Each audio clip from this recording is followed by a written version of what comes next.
Welcome to the Journey to Wellness podcast, sponsored by the Essential Wellness Society and Healing Wheel Holistic. I'm Melissa Stonehill-Kyam, and I will be your host. With over 40 years' experience in the health and fitness industry, I am ready to dive in to some of the most conflicting topics we have regards to health today. Let's go.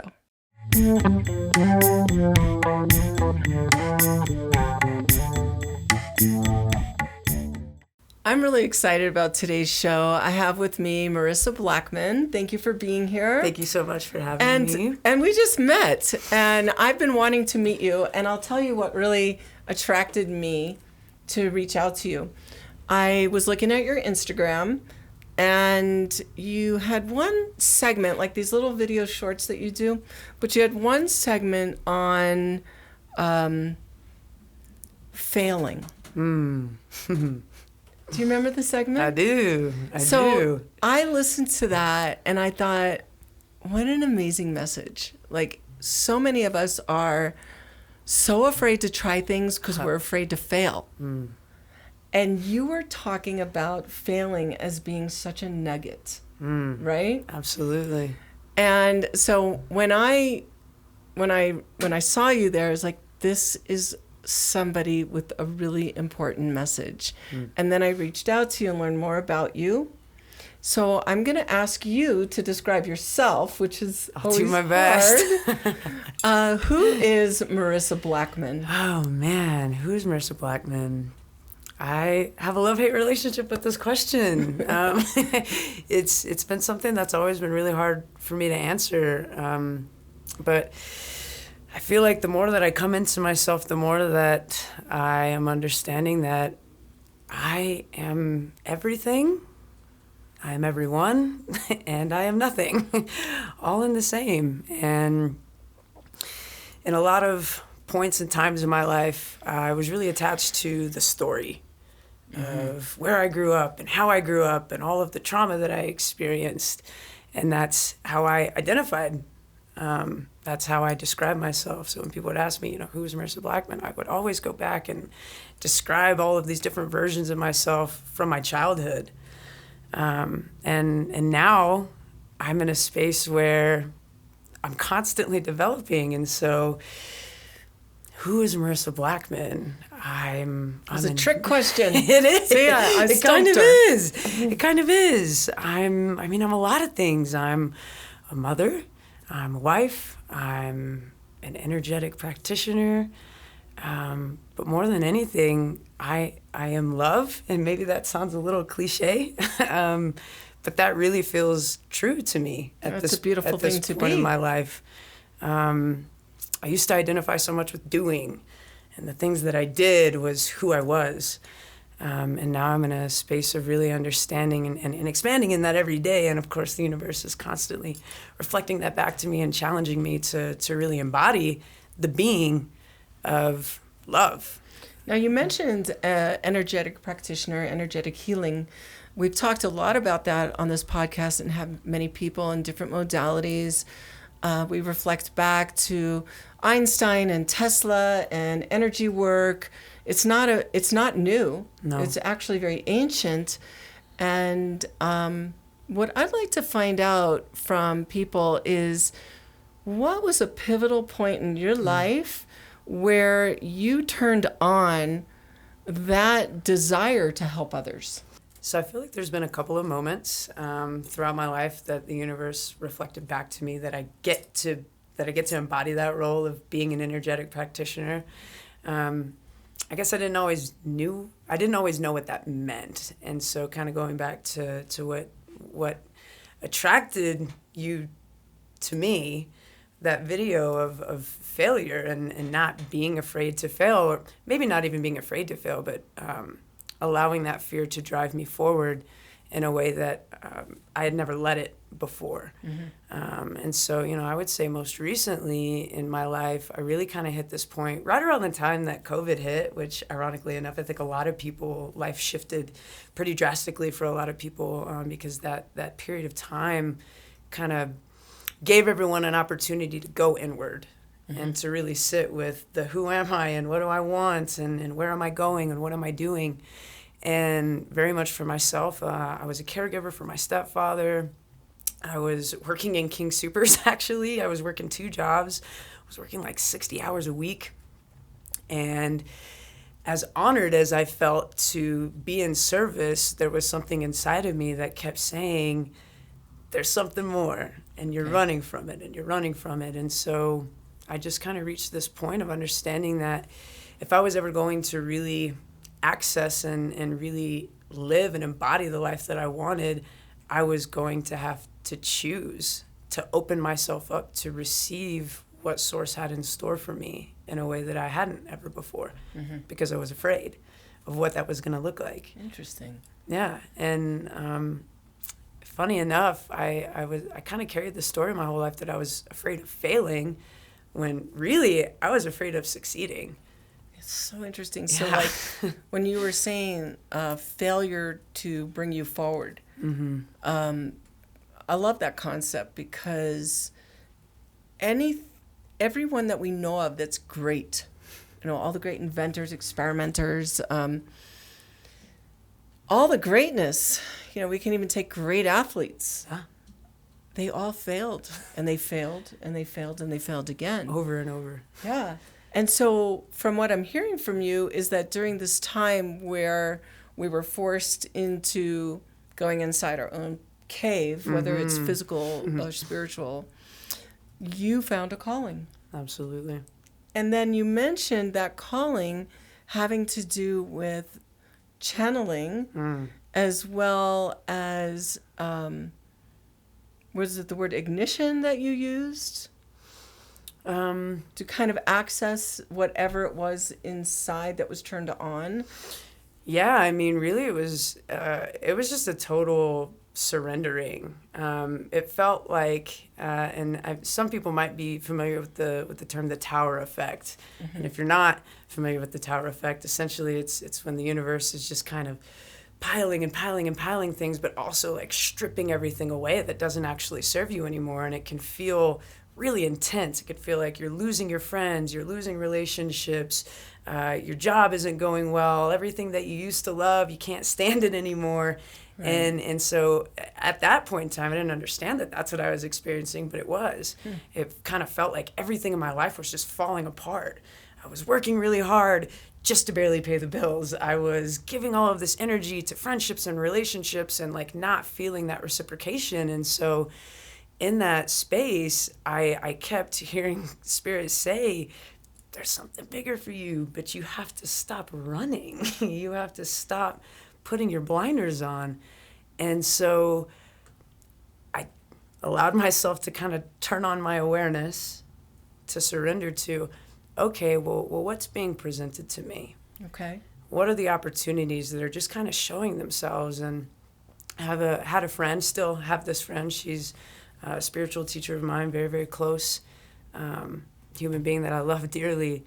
And she's an activator. And she offered a session, just an energetic session. She said, I want to do an activation with you. I said, I don't really know what that means, but it sounds cool.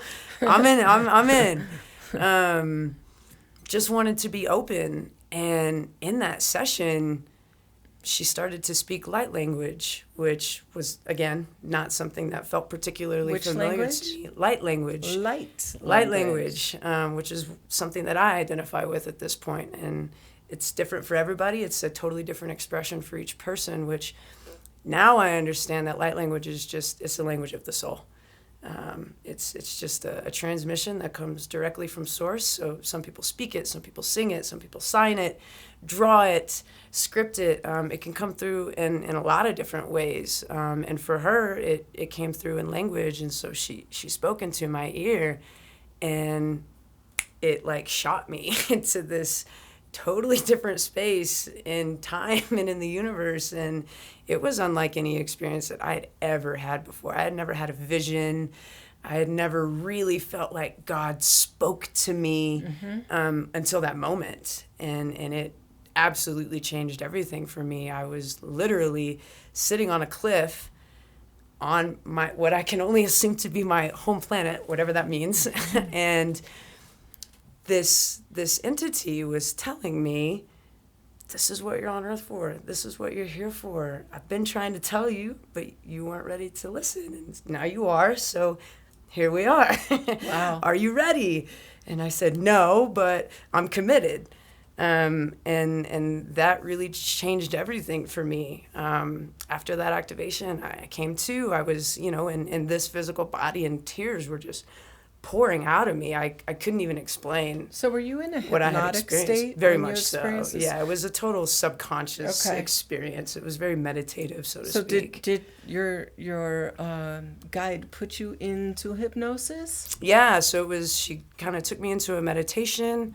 We did some breath work to just kind of help me clear my mind and just really tap into my heart space, because that's what light language is all about. It's not something that can, be translated like English to Spanish, You know, right? I think a lot of people experience this in the form of dreams. Totally. I know that I've been, when I let my mind quiet, maybe I'm doing some artwork, maybe I'm working in the garden, maybe I'm out walking the dog, but like a real quieted mind where I'll get what I call downloads. Yeah. Just Yeah. like this, and for so long I didn't pay attention to them Right. because I was just like daydreaming. Sure. Right? That was daydreaming was a thing that allowed whatever that was that you can just throw it away.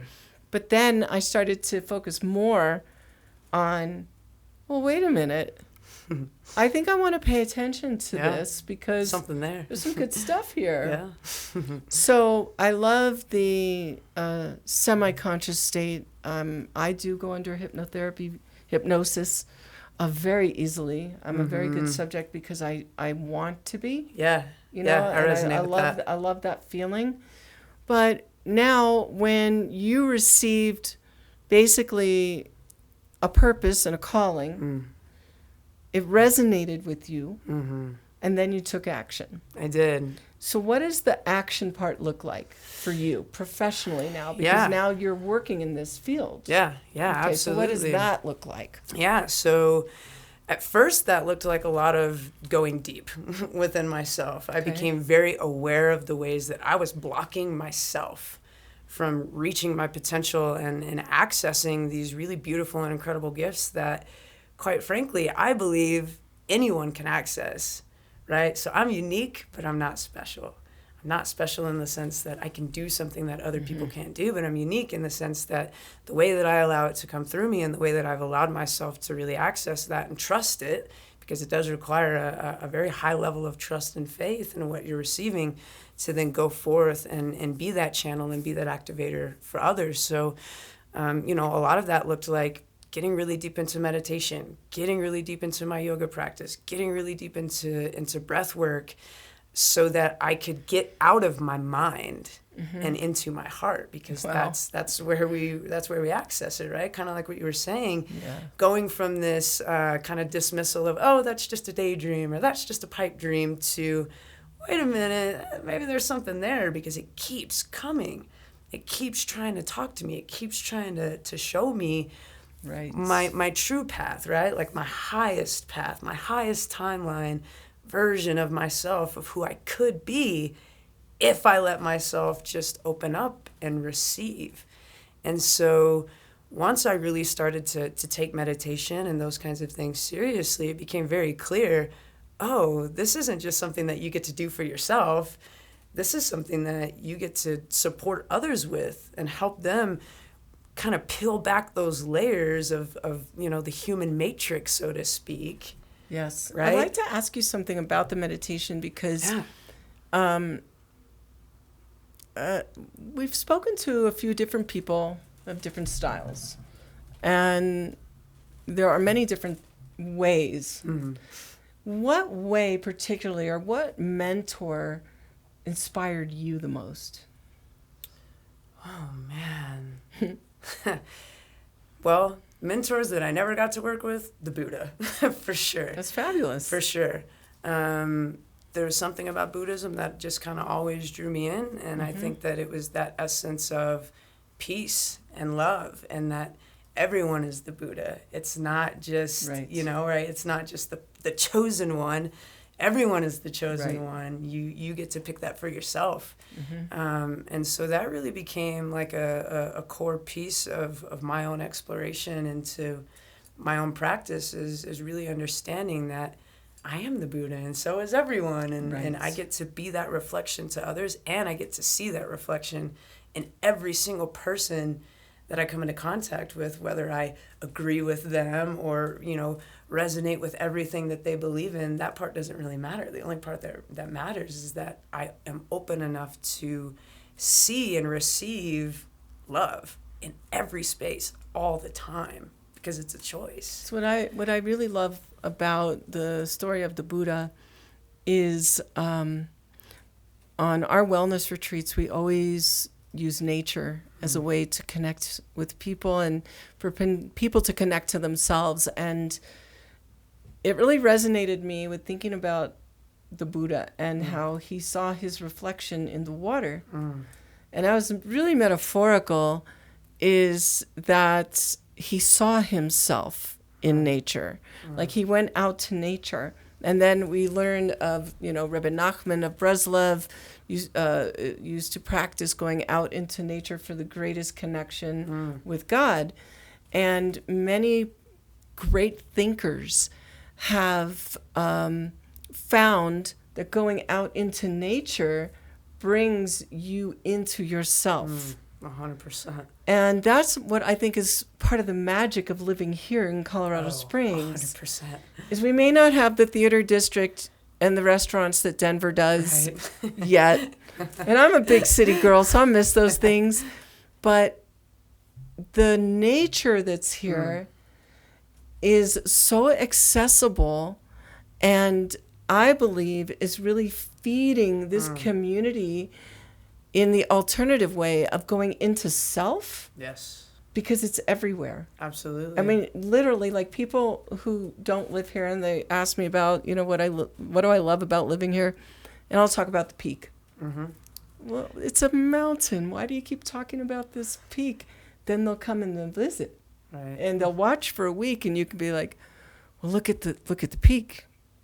The weather's going to be like this, or the sun's going to be like that, or we're mesmerized by the mountain that we live by. And there's been a lot of yogis that have also connected to a particular river, mountain, or something like that.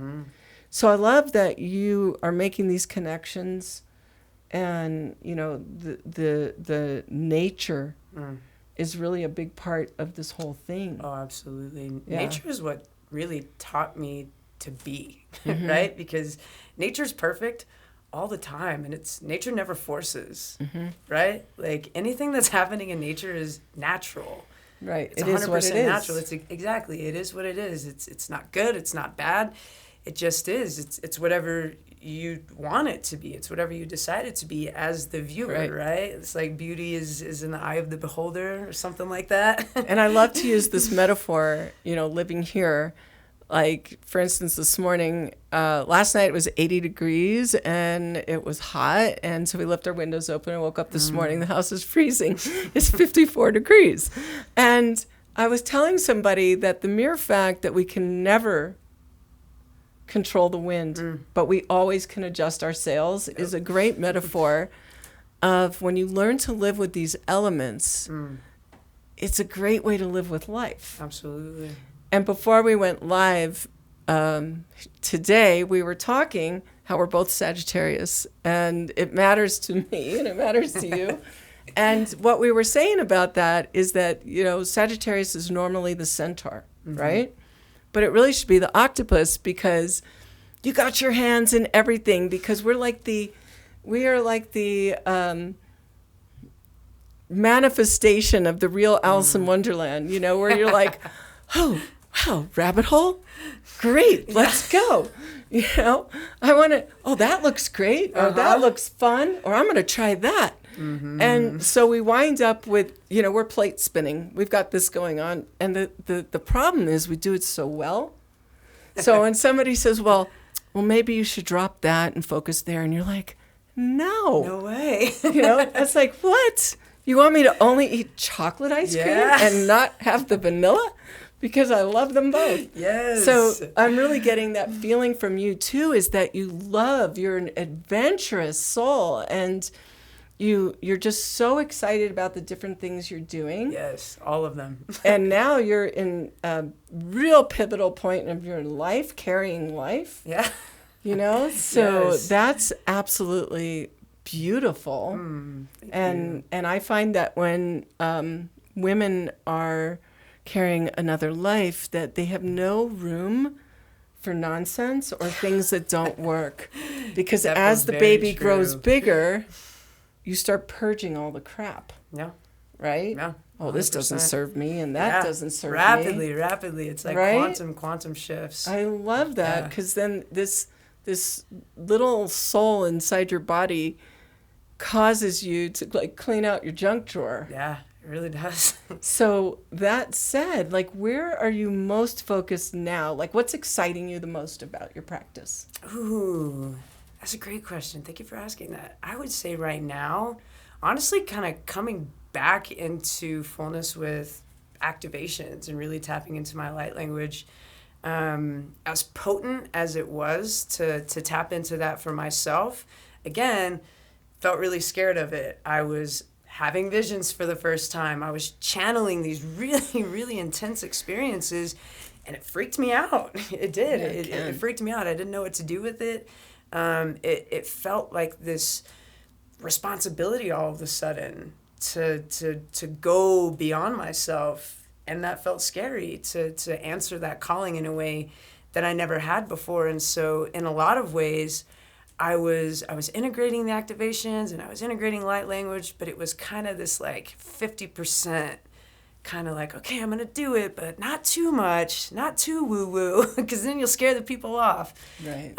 You know, and so, you know, it's been a really beautiful experience to have this life growing inside of me and to be represented with the opportunity of a different experience of motherhood. And you know, I'm a very different human than I was a decade ago when I had my first child. And so much of this experience has reignited and reactivated within myself this really beautiful, potent power to connect to myself, to connect to source, to connect with this baby, to connect with the people around me in a really profound way that goes beyond the human experience, right? And so where I find myself out right now is being really reignited in channeling and getting into activations and sharing that with people, and not being afraid to be that activator, to not be afraid to show people and to kind of be that permission giver to others. Like, yeah, like get a little weird, you know? So let's Get a little describe weird. this.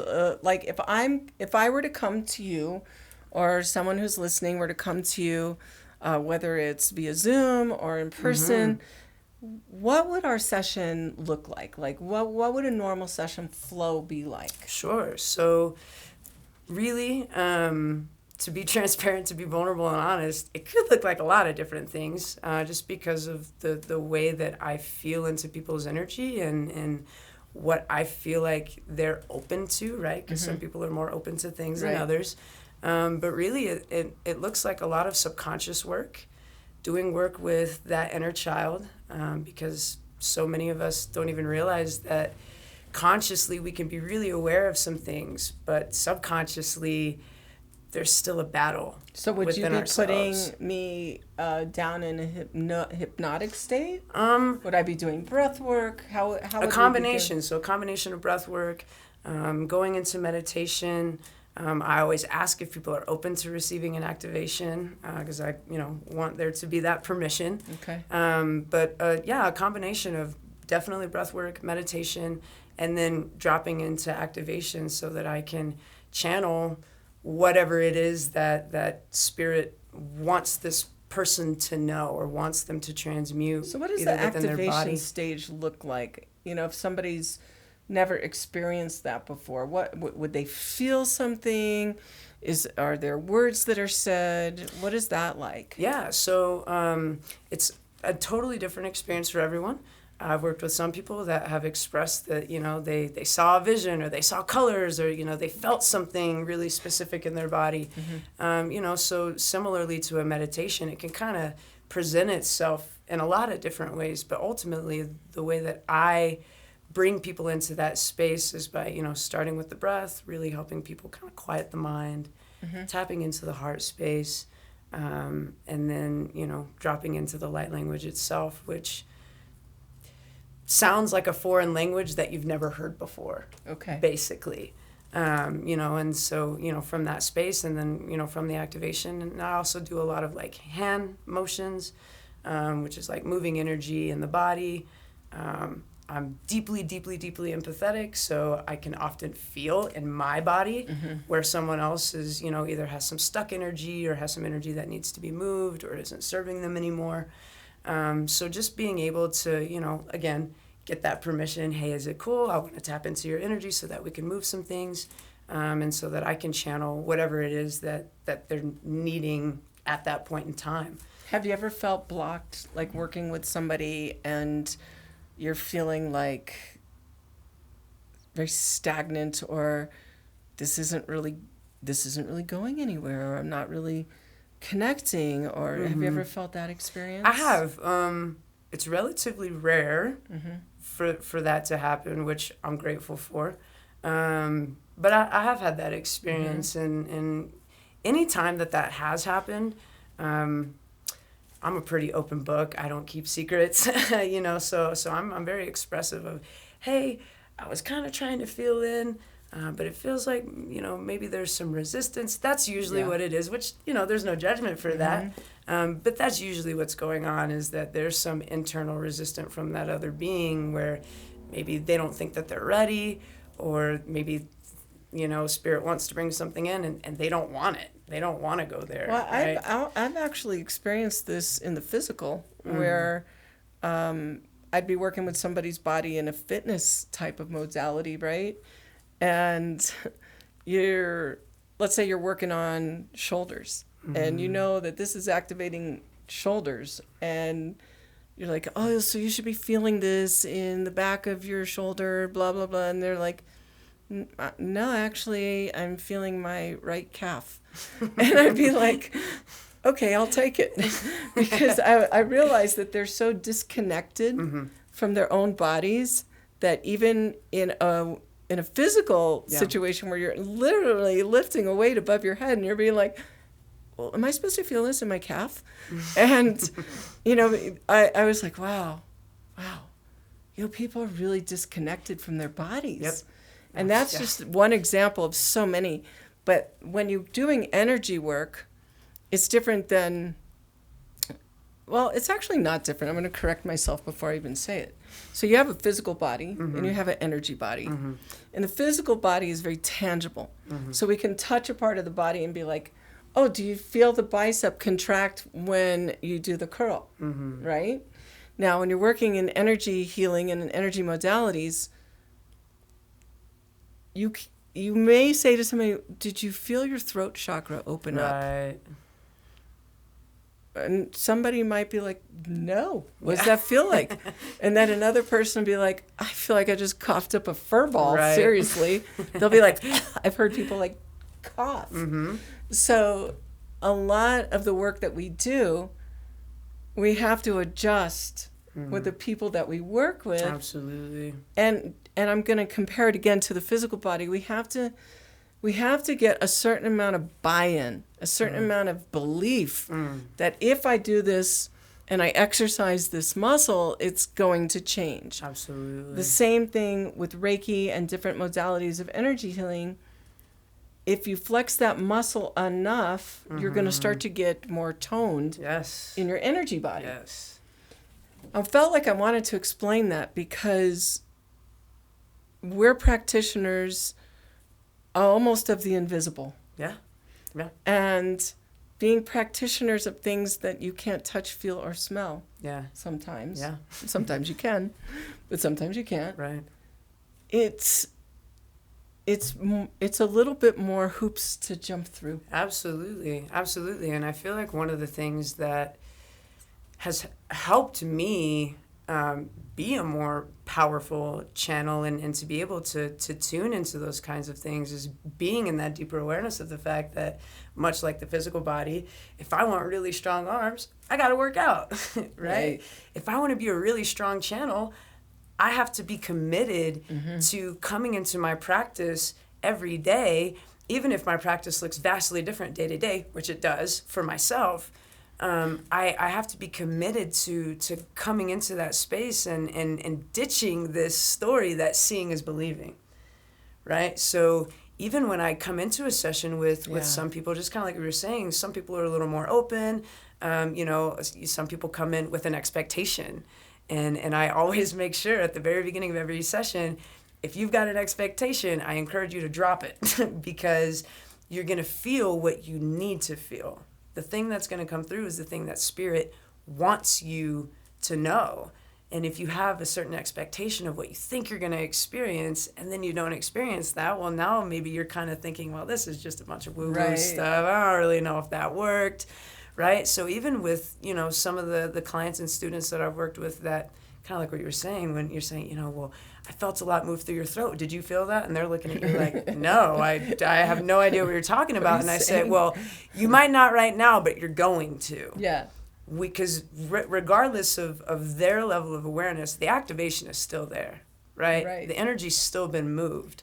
And so being that encourager of, hey, just give yourself some space to journal in the next few days. Give yourself some space to go out in nature and just be open to receiving things because it's gonna come through. It just I agree might with not you come. that it takes sometimes a couple of days. But you touched upon something so important, and that was that all the practitioners that are listening, you've got to be on top of your own skill set like regularly. And this was brought to my attention today personally, is that we get so caught up working in our business and on our business that we forget working on ourselves is our skill set and our tools, and having a daily practice for yourself really matters. Like if you're a phenomenal chef, but you're never in the kitchen, but you're teaching people how to cook, but you're never cooking, then you start to slip up or same with, anything. You lose that magic a little bit. And I couldn't agree with you more, because as we're moving on through life, if we don't set up a routine where, I'm going to wake up in the morning and I'm going to have my devotional meditation, go to my sacred space, whatever it is, even if that's for you going into the garden or whatever that might be, it has to be. That has to happen. Absolutely. Like you were saying, it's like I didn't want to gloss over that point you made, because I think that a lot of us don't think about it. We're always thinking about what we could do for everybody else. Yeah. But the best thing that we could do for everybody else is just become the best that we can be. Absolutely. Absolutely. And it's, it's interesting that you say that, because one of the most frequent questions that I get from people, because meditation is kind of like the core of me, like that's where everything else blossomed, was from navigating what meditation meant to me. Right? And so one of the most frequent questions that I get, or one of the most frequent comments that I get, is, I don't know how to meditate. Okay. I don't know how to meditate. How do I meditate? And my answer to that is, observe your human experience. That's all meditation really is. You're observing your thoughts. You're observing your feelings. You're allowing things to just come in and leave. And so maybe that looks like going on a run. Maybe that looks like being in the garden. Maybe that looks like sitting and oming in silence, right? Maybe that looks like, channeling, journaling, writing, whatever that means. Like, that is meditation. It doesn't have to be, this ascended master style of, these guys in the Himalayas that sit for 20 hours a day and meditate. Now, if you can do that, awesome. Awesome. I commend you. If you can breathe in the Himalayas mountains, then go for it, right? But getting out of our heads about the how, well, how do I do it? Sit and be. And I like how you said bringing it into your heart, bringing your awareness into your heart. That's really profound. Bringing your awareness into your heart and then living from there is just so beautiful. And yeah, I'm excited. I'm excited when I meet people that I've never met before, and then we have like this fabulous conversation, and we get to share it with those that watch. And I would love people to be able to be a student of yours. How do they get a hold of you? Yeah, so 2 of the easiest ways to contact me is through my Instagram. That's one of my most frequent modalities of, creating content and connecting with people. But I also have a Calendly, which is just like a scheduler. So I think I gave you those links. So, if you're watching the podcast, you'll have the link to my Instagram. You can reach out to me through there, message me. Please don't be afraid to reach out. I would love to just connect with you and see how I can serve you. But also, if you're feeling really inclined to just get a session and connect, then, reach out through the Calendly, book a session. And that's where we can kind of explore, what it is that you're moving through, and how is it that I can support you and serve you in your journey. So do you do like basically a discovery call? Yeah, pretty much. So it's just kind of, we get to know each other. I share a little bit with you about, how I work as a practitioner, some of the different tools and techniques that I can, bring to you. And then learning, where you are in your journey, what is it that you're moving through, in your romantic life, in your business life, in your spiritual life, all parts of your being, because nothing is separate. We can all use unblocking. Yes. And I love that you just were working I say a simple job, a regular life, and you had just this personal awakening of that you had more to do. And it's not complicated. It was a feeling you had, and then you moved through that feeling.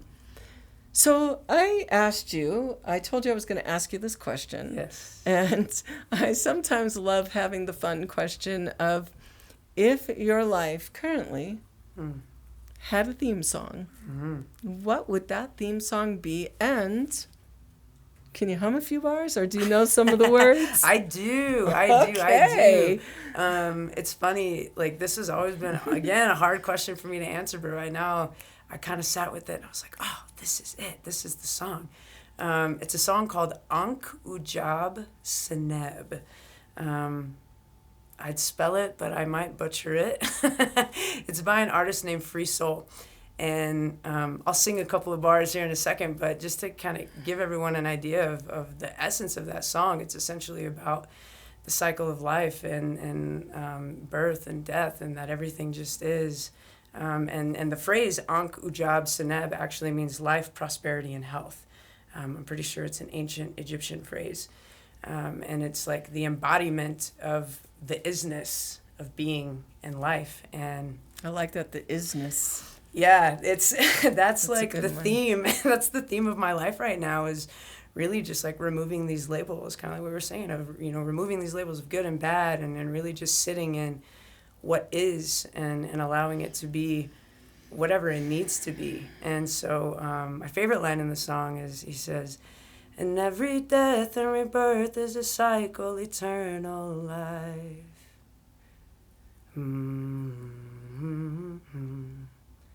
And even in my darkest of days, I'm abundant in love and light." And it's like the first time that I ever heard that. Thank you. You have a beautiful voice. Thank you. The first time that I ever heard that song, I mean, it like rocked me to my core. I was like in my living room, like sobbing because. And who's the artist again? Free Soul. The way that he spells it is FR3 SOL. And you can find his music on Spotify. Sweet. Him and his partner both are like conscious musicians. Well, we'll have to tag them in the Yes, podcast so that they please. see that you sang their song. Seriously, like they're incredible. I've been like telling everybody, like, you guys need to listen to this music because it's so high vibe, and it speaks to the soul in a way that I just never experienced before. And yeah, so when that song came into my field, it was like perfect timing. Of course, it always is, right? Mm-hmm. But it's really become like this theme of my life that I am life, I am abundance, I am love, I am light, and that's a choice that I wasn't always aware of. I love that, and I love music, and our Medicine Music Project's all about that too, how we're just so drawn to music and sound, and it's beautiful that when songs touch you deeply. So I was so attracted to your message. So when you talk about resonating at high frequencies, I will say that you are resonating at a very high frequency. Thank you. And it's very attractive. You're going to bring people to you that are the right fit, that are seeking that high vibrational next question of like, where do I go? What do I do? How do I connect to myself? Yeah. And here she is. Here's a way. Here's one of the many ways to connect to yourself. And you work with people, doesn't matter where they are, right? No, not at all. When COVID hit, I kind of, I think a lot of people, shifted into that virtual world. And so I was, I've been connecting with a lot of people from all over the place, all over the world. Which has been an amazing blessing to to just expand and then meet all these different people. So I'm still doing that. I'm still open to connect with anyone, no matter where you are. And now that things have kind of gone back to normal, whatever that means, opening myself up to doing more in-person stuff. And like I said, doing more in-person activations, group activations. Group meditations, that kind of thing. This is great. And it was so great to meet you, and I'm so glad that you came out here today and we were able to do this podcast. And I think that people who continue to watch our podcasts are going to just go, what kind of city do these people live in? Like all these phenomenal people here in the city. So I am podcasting today from the Center for Essential Wellness. And this building is at 2914 Austin Bluffs in Colorado Springs. This is an amazing location. This is a new location, and it's a new center for a lot of holistic practitioners.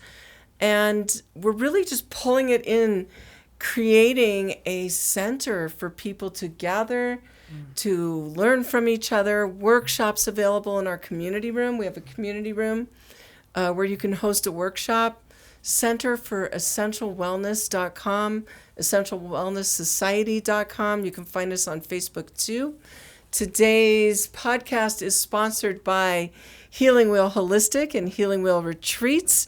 We have a retreat coming up in July 28th through August 1st in Manitou On a Ledge. It's going to be really next level.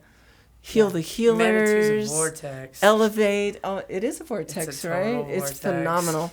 So for more information, www.healingwheelholistic.com. Thank you so much for listening, and please share.